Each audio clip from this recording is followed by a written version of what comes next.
பிரியமானவர்களே, இயேசு கிறிஸ்துவின் நாமத்தில் நான் உங்களை வாழ்த்துகிறேன். ஒரு புதிய மாதத்தின் முதல் நாளுக்குள்ளே வந்திருக்கிறோம்ல, ரொம்ப சந்தோஷம் தானே. கடந்த நாட்கள் எல்லாம் அவருடைய கிருபை பாதுகாத்து அற்புதமாய் நடத்தினது. ஒரு புதிய மாதத்தை ஆண்டவர் காண செய்திருக்கிறார். முதல் நாளுக்குள்ளே வந்திருக்கிறோம். ஆண்டவர் என்ன வார்த்தை வைத்திருக்கிறார் என்று ஆவலோடு காத்திருக்கிறோம்ல. முதலாவது இந்த இடத்தை பாருங்க, எப்படி இருக்கு இந்த இடம். அதாவது ஒரு வார்த்தை சொல்லுவோம், இந்தியாவில் கன்னியாகுமரி முதல் காஷ்மீர் வரைக்கும். அப்படின்னா இந்தியாவுடைய தென் பகுதி, சவுத் எண்டு கன்னியாகுமரி. அந்த இடத்தில் இருந்து கொண்டு உங்களோடு பேசுகிறேன். காஷ்மீர் என்பது இமயமலை, அது வடக்கு எல்லை. இந்த கன்னியாகுமரியில் ஒரு விசேஷம் என்ன தெரியுமா? உலகத்திலேயே இப்படி ஒரு இடத்தை நீங்கள் பார்த்திருக்கவே முடியாது. அது எப்படி, என்ன இடம் அப்படின்னு நினைக்கிறீங்களா? 3 கடல்கள் சங்கமிக்கிற ஒரு இடம் இந்த இடம். இந்த கன்னியாகுமரி இந்த இந்தியாவின் சவுத் பகுதியில தான் இந்து மகா சமுத்திரம், வங்காள விரிகுடா, அரபிக்கடல் 3 கடலை சங்கமிக்கிற ஒரு இடம். சில சமயம் பகல் நேரத்தில் நீங்க உயரமான இடத்துல இருந்து பார்த்தீங்கன்னா 3 பகுதி கடல்களும் 3 கலர்ல தெரியும். ஒரு கண்கொள்ளாத காட்சியா இருக்கும். ஆண்டவருடைய சிருஷ்டிப்பு எவ்வளவு ஆச்சரியமானது பார்த்தீங்களா? இந்த கடலுக்கு கூட ஒரு எல்லையை குறித்து இதற்கு மேல வராதுன்னு சொல்லி எல்லை குறித்து வைத்திருக்கிற தேவன் அவர். இந்த இடத்திலிருந்து உங்களோடு பேசுவது எனக்கு அதிக சந்தோஷம். சரி, ஆண்டவர் இந்த மாதத்திற்கு என்ன வாக்கு வைத்திருக்கிறார் என்று நினைக்கிறீங்களா? நீங்க தினந்தோறும் ஆண்டவரிடத்திலே ஜெபம் பண்ணி ஆசீர்வாதத்தை பெற்றுக்கொள்ள 121 சங்கீதம் 2வது வசனம், கர்த்தரிடத்திலிருந்து எனக்கு ஒத்தாசை வரும். வானத்தையும் பூமியையும் உண்டாக்கின கர்த்தரிடத்திலிருந்து எனக்கு ஒத்தாசை வரும். எனக்கு அன்பானவர்களே, வானத்தையும் பூமியை உண்டாக்கினவர் தான் கடவுள் என்கிறவர். அவர் முழு உலகத்தையும் சிருஷ்டித்த தேவன். அவரிடத்திலிருந்து ஒத்தாசை வரும். ஏதோ ஒரு காரியத்தில் உங்களுக்கு உதவி தேவை. உங்களுடைய வேலை காரியம், பிள்ளைகளுடைய படிப்பின் காரியம், உங்களுடைய தொழில் காரியம், உங்களுடைய ஊழிய காரியம், ஏதோ ஒரு காரியத்தில் உதவிக்காக மனிதர்களை தேடி போய் ஏமாற்றப்பட்டு என்ன செய்வதுன்னு கலங்கி நிற்கிறீங்க. அவங்களுக்கு நமக்கு உதவி செய்யணும் விருப்பம்தான். ஆனா சூழ்நிலை அவங்களால முடியல, அதனால வருத்தத்தை தெரியப்படுத்துவாங்க. ஆனா உங்களுக்கு ஒத்தாசை, அந்த உதவி கர்த்தரிடத்திலிருந்து வரும்.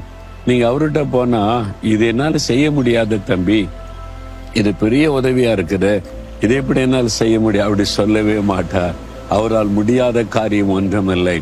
அவர் நமக்கு உதவியை அனுப்புகிற விதம் ரொம்ப ஆச்சரியமாயிருக்கும். வேற புஸ்தகத்துல பாருங்க, ஆண்டவர் எலியாவை போஷிக்க காகத்தை அனுப்பி அவரை போஷித்தாராம். வனாந்தரத்தில் யாருமில்லாத இடத்துல ஆண்டவர் அவருக்கு உதவி செய்ததை வேதத்திலே பார்க்கிறோம். பஞ்ச காலம், எங்குமே சாப்பாட்டுக்கு வழியில்லாத சூழ்நிலையில ஒரு விதவை வீட்டில கொண்டு போய் வைத்து அவருடைய தேவைகளை சந்தித்து பராமரித்தார் என்று பார்க்கிறோம். வனாந்தரத்தில் யாருமில்லாத இடத்துல மனசோர்ந்து போய் படுத்திருந்த சமயம் தேவ தூதனை கொண்டு போஷித்தார் என்பதையும் வேதத்தில் நம்ம பார்க்கிறோம். அவர் ஏற்ற நேரத்தில் உதவி செய்கிற அற்புதமான ஆண்டவர். உங்களுக்கு உதவி வரும், ஆனால் உங்களுடைய கண்கள் அவரை நோக்கி பார்க்க வேண்டும். அது ஆச்சரியமானதாக இருக்கும். பிரியமானவர்களே, நம்முடைய ஊழியத்துல பொது வாழ்வு ஒரு மருத்துவமனை கட்டி இருக்கிறோம்ல, கிராமப்புறத்தில் இருக்கிற ஏழை மக்களுக்கு அநேகருக்கு இலவசமாய் செய்கிறோம். மற்றவங்களுக்கு குறைந்த கட்டணத்தில் ஒரு நிறைவான மருத்துவ வசதி செய்யணும். கிராமத்தில் உள்ள ஏழை மக்களுக்கு அந்த வசதி கிடைக்கணும்னு ஆண்டவர் சொல்லி அதை கட்டி இருக்கிறோம். அது முடிக்கப்படுகிற சமயத்துல ஆம்புலன்ஸ் வாங்கன்னு பிளான் பண்ணப்பட்டது. அதை பற்றி நான் விசாரித்த போது சாதாரண ஒரு ஆம்புலன்ஸுக்கு 20 to 25 லட்சம் ரூபாய் ஆகும்னு சொன்னாங்க. அப்புறம் இன்னொரு காரியம் சொன்னாங்க, அதுக்குள்ளே ஒரு ஆஸ்பத்திரி மாதிரி ஒரு ஆம்புலன்ஸ், அதுக்குள்ள ஐசி யூனிட் எல்லாம் இருக்கும். ஒரு ஆபத்தான நிலைமையில் இருக்கிற ஒரு வியாதியஸ்தரை கொண்டு வந்தா அவர் உயிரை பாதுகாக்கிற கருவிலாம் இருக்கணும்.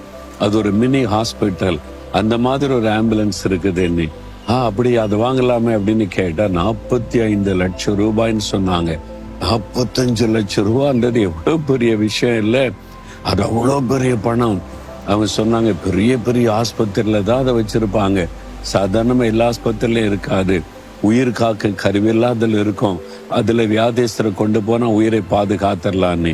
நான் மனசுல நினைச்சேன், ஆண்டவரே 45 லட்சம்ன்றாங்க, அவ்வளோ பெரிய தொகை, அவ்வளோ பெரிய பணத்துக்கு எங்க போறது? ஆனாலும் இந்த ஏழை மக்கள், கிராமப்புறத்துல ஏழை மக்களுக்கு கூட இந்த வசதியான ஒரு மருத்துவ வசதி இருந்தா எவ்வளோ நல்லா இருக்கும். ஆண்டவரே, நீங்க நினைச்சா செய்ய முடியுமே.